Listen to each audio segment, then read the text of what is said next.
Now see here what is the question. Let sine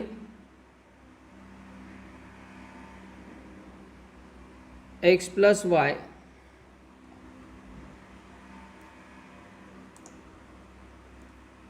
divided by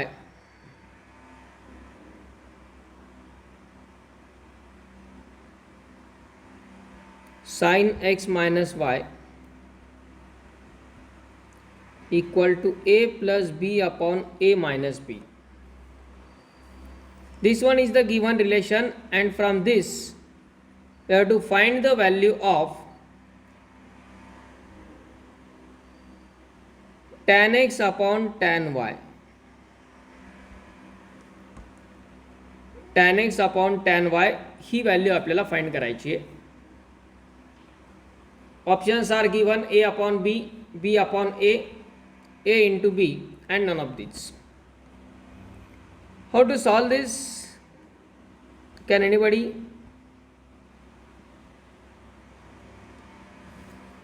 Try to tell.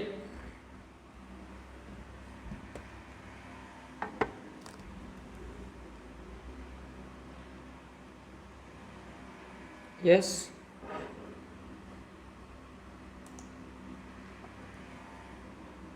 Can anybody try?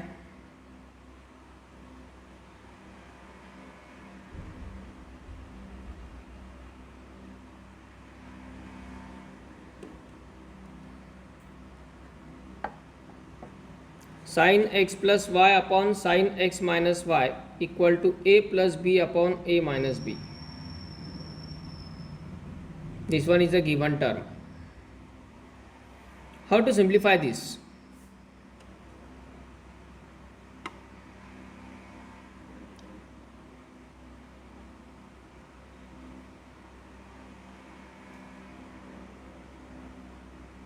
दोन मार्ग आहेत यासाठी.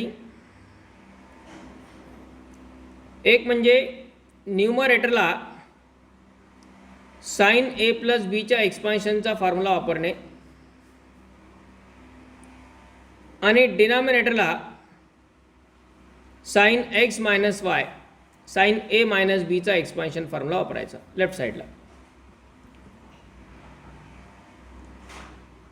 आणि त्यानंतर using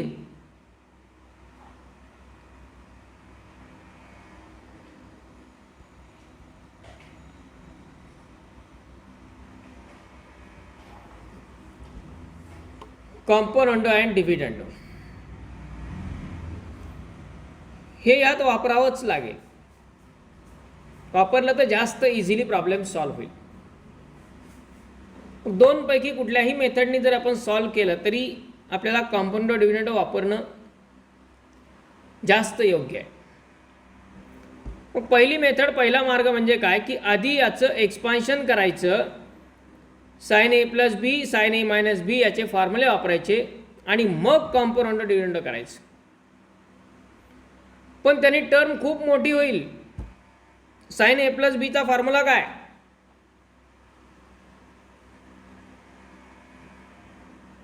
साइन ए प्लस बीचा formula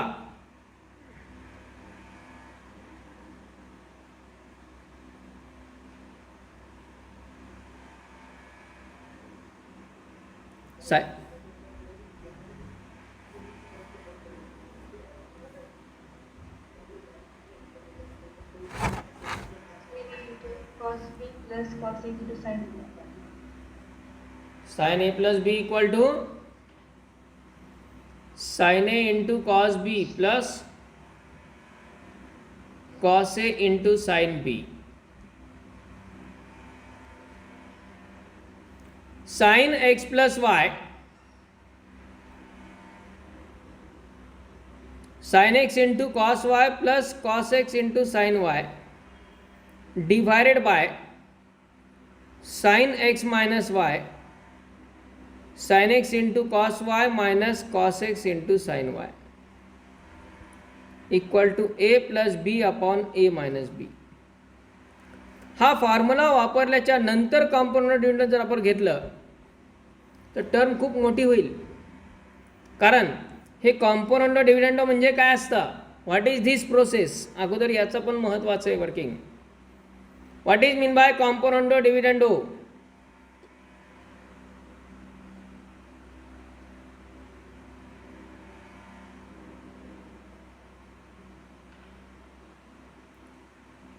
Numerator plus denominator upon denominator. Numerator plus Denominator upon denominator. Componendo and dividendo both.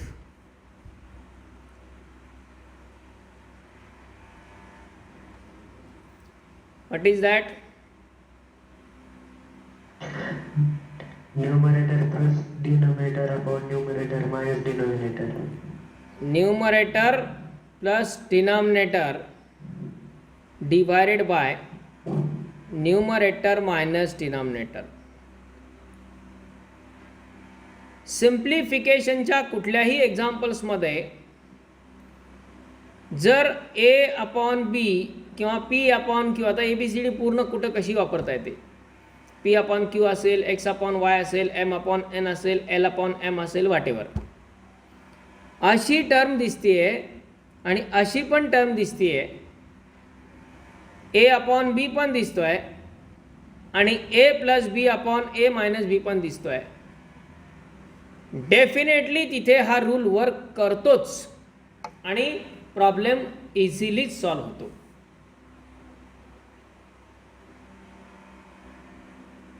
कॉम्पोनंडो and dividendo, numerator plus denominator, numerator minus denominator.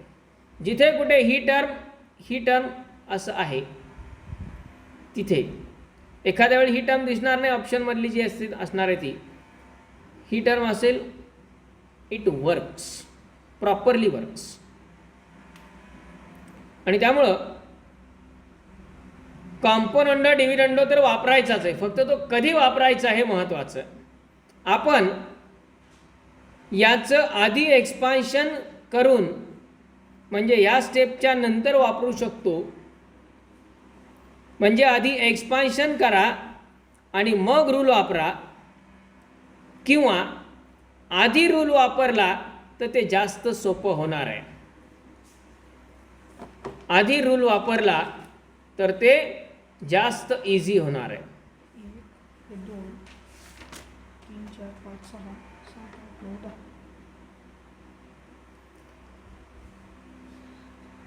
सुरुवातीला जर आपण तो रूल वापरला कॉम्पोनंडो आणि डिव्हिडंडो तर काय होणार पहा. By using this rule,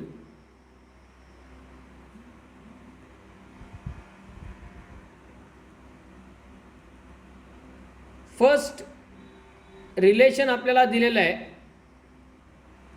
sign x plus y upon sine x minus y equal to A plus B upon A minus B.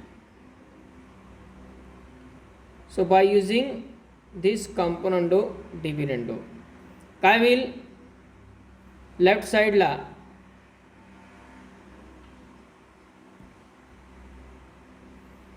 Sign x plus Y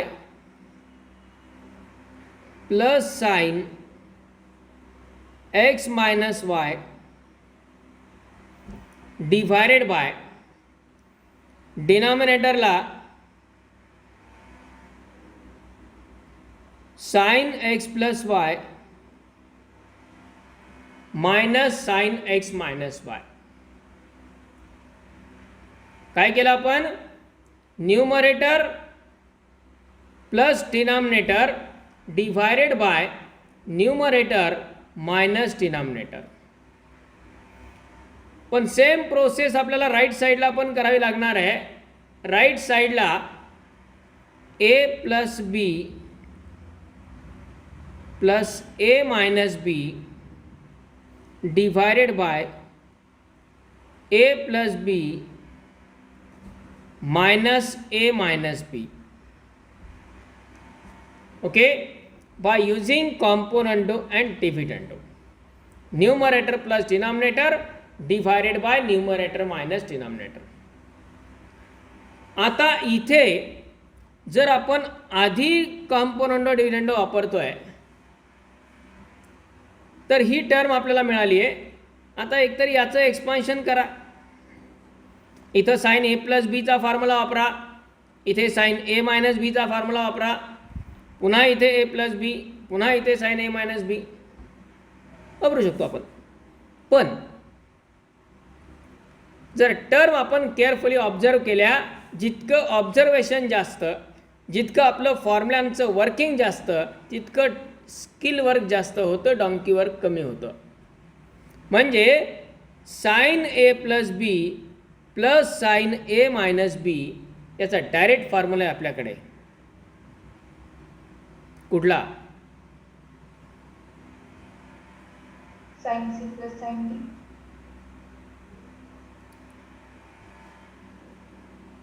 तो यांच्यापासून नंतर तयार झाला, sine C plus sine D. आणखी काही try? 2 sin A cos B. Direct अशी term दिसते, direct अशी टर्म दिसते, 2 sin A cos B. Sine A plus B plus sine A minus B. ही कशाची व्हॅल्यू आहे? 2 sin A. 2 sin A into cos B.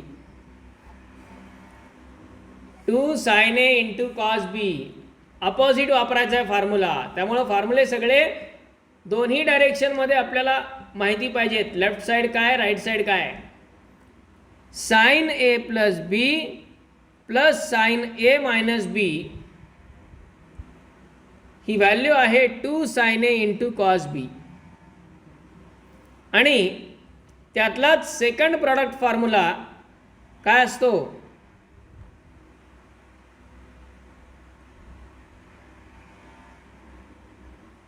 2 cos A into sine B equal to sine A plus B minus sine A minus B. आणि या दोन्ही term दिसत आहेत तिथे, आहेत का बघा? Sine A plus B plus sine A minus B equal to फक्त ए आणि बीच्या जागी एक्स आणि वाय आहेत. म्हणजे टर्म काय मिळतील? Sine x plus y plus sine x minus y equal to काय?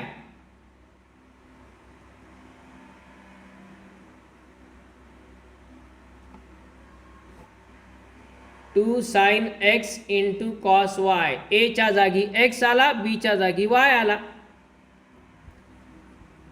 Sine A plus B plus sine A minus B equal to 2 sin A cos B. Direct formula divided by denominator. डिनॉमिनेटरला काय होईल? cos x into sin y. 2 cos x into sine y equal to right साईडला मुद्दाम bracket टाकलेत कारण मायनसचा effect होत असतो. Numerator A plus B plus A minus B मध्ये प्लस असल्यामुळं तिथे काही इफेक्ट होणार नाही, पण डिनॉमिनेटरला तो इफेक्ट होणार आहे म्हणून सगळ्यांना ब्रॅकेट टाकले. डिनॉमिनेटर काय होईल? A plus B A plus B minus minus A plus B. जो मायनस आहे हा मायनस दोघांनाही मल्टिप्लाय होणार, मायनस ए आणि मायनस इंटू मायनस प्लस बी होणार. बरोबर. आता यामध्ये हे 2 2 कॅन्सल होतील लेफ्ट साईडला. राईट साईडला plus B minus B cancel आणि डिनॉमिनेटरला plus A minus A cancel. म्हणजेच शिल्लक काय राहणार? Sine X upon cos X. Sine X upon cos X काय? tan x. Sine X upon cos X म्हणजे tan x. टॅन एक्स, आणि cos Y upon sine Y Cot y. Cot Y, tan X into cot Y equal to right side A plus A 2a upon 2a upon 2b. यामध्ये पुन्हा हा 2 cancel झाला, आणि आता आपल्याला जी term पाहिजे ती आहे tan X upon tan Y. Tan X upon tan Y याची व्हॅल्यू आपल्याला पाहिजे. पैकी इथे आपल्याकडे टॅन एक्स आहेच, आणि कॉट म्हणजेच 1 upon tan 1 upon 10. Equal to A upon बी.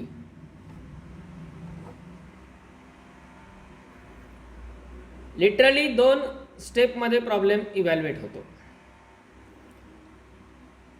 पण जर हे प्रॉडक्ट फॉर्म्युले नसतील लक्षात, तर मग याचं एक्सपान्शन करावं लागेल. याच्यात परत मायनस असल्यामुळं ब्रॅकेट टाकावं लागतील, त्याच्या 2-3 स्टेप वाढतील, सॉल्व होईल, याच प्रकारे टर्म येतील. Okay, complete this. cos 1 degree multiplied by cos 2 degree into cos 3 degree dot dot dot up to cos 179 degree. याची व्हॅल्यू विचारलेली आहे आणि ऑप्शन्स दिलेले आहेत 1/2, 2, 1 आणि 0.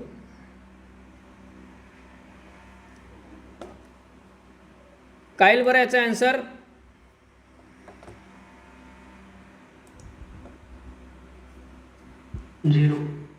0. वाय? सर ते cos 90 मल्टिप्लाय झाला. cos 1 degree cos 2 degree. Yes, cos 1 degree into cos 2 degree into cos 3 degree असं करत करत cos 4, cos 5, cos 7 असं करत करत कुठपर्यंत चाललो आहे आपण? cos 179 डिग्रीपर्यंत. त्यामध्ये 30 येतील, 45 येतील, 60 येतील, बाकी हे सगळे येतील. पण 1 आणि 179 याच्यामध्ये 90 डिग्री हा पण कुठेतरी येणार ना, बरोबर आहे. आणि cos 90 डिग्रीची व्हॅल्यू काय असते?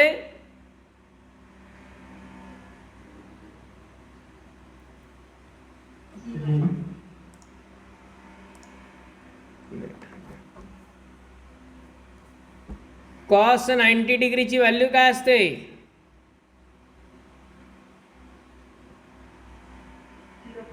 Zero. cos 1, cos 2, cos 3, cos 4 या सगळ्यांमध्ये कुठेतरी मध्ये cos 90 डिग्री येणार, आणि cos 90 डिग्रीची व्हॅल्यू काय असते? 0 असते.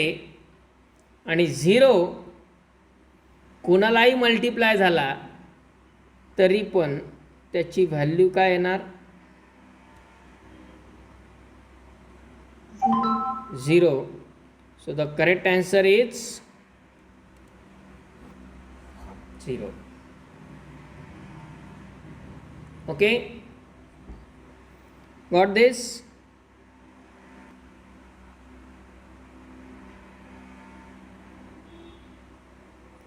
Plus tan 40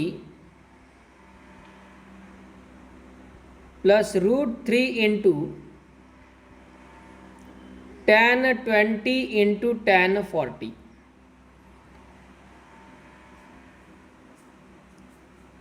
याची व्हॅल्यू फाइंड करायची आहे. ऑप्शन्स दिलेले आहेत √3, 1/√3, -√3, -1/√3. टॅनच्या टर्म सगळ्या या स्वरूपात दिसत आहेत. म्हटलं की तो एकच टिपिकल टाईप आहे, एकच टिपिकल ग्रुप आहे क्वेश्चन्सचा, ज्याच्यामध्ये tan a + b, tan a - b हे फॉर्म्युले वापरावे लागतात.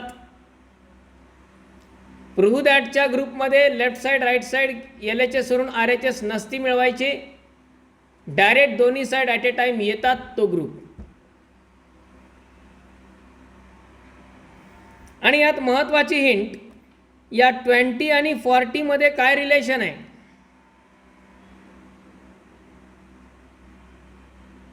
ची दुप्पट 40. tan 60 equal to 20च्या डबल 40 हे ठीक आहे, पण इथे डबल अँगल फॉर्म्युले नाही उपयोगात येत.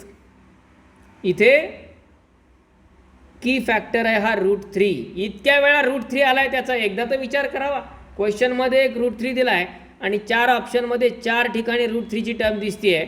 याचा अर्थ याचं सगळं ह्या √3च्या भोवतीच काहीतरी आहे.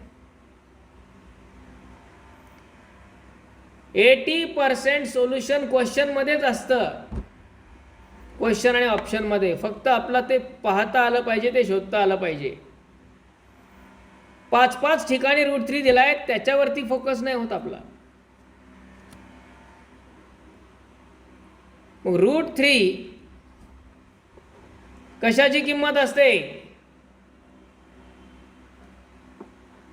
tan 60. tan 60. एक तर सगळे रेशो टॅन आहेत म्हणजे विचार आपण टॅनचाच करायला पाहिजे. tan 30 1/√3, tan 45 1 आणि tan 60 √3. आणि 20 आणि 40चं ॲडिशन पण √3 येतं. 20 आणि 40चं ॲडिशन पण √3 येतं. म्हणजे आपल्याला इथे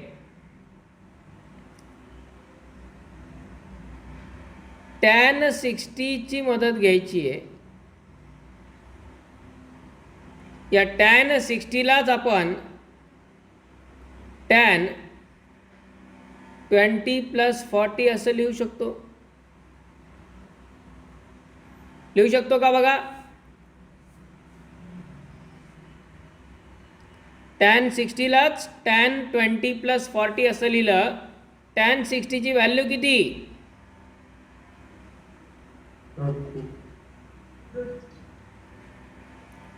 आणि tan 20 + 40 ला कुठला फॉर्म्युला वापरता येईल?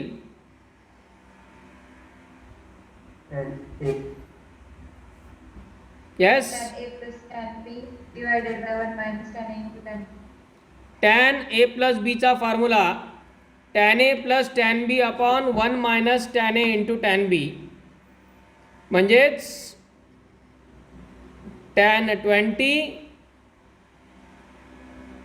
+ tan 40 divided by 1 minus tan 20 into tan 40. बघा क्वेश्चनमधल्या सगळ्या टर्म तयार झाल्या आहेत. tan 20 दिसतोय, tan 40 दिसतोय, tan 20 इंटू tan 40 पण दिसतोय. आता हा जर डिनॉमिनेटर लेफ्ट साईडला मल्टिप्लाय केला, डिनॉमिनेटरची टर्म लेफ्ट साईडला मल्टिप्लाय केली तर काय येईल? √3 इंटू 1 √3 मायनस √3 मल्टिप्लाय होईल या टर्मला √3 इंटू tan 20 इंटू tan 40 आणि राईट साईडला शिल्लक राहिले tan 20 + tan 40. यामधून ही मायनसची टर्म राईट साईडला घेतली तर प्लस होईल. लेफ्ट साईडला शिल्लक राहील फक्त √3. म्हणजे √3 equal to tan 20 plus tan 40 plus √3 into tan 20 into tan 40. आपल्याला ह्या पूर्ण टर्मची व्हॅल्यू विचारली आहे आणि ती व्हॅल्यू आली आहे √3. ओके.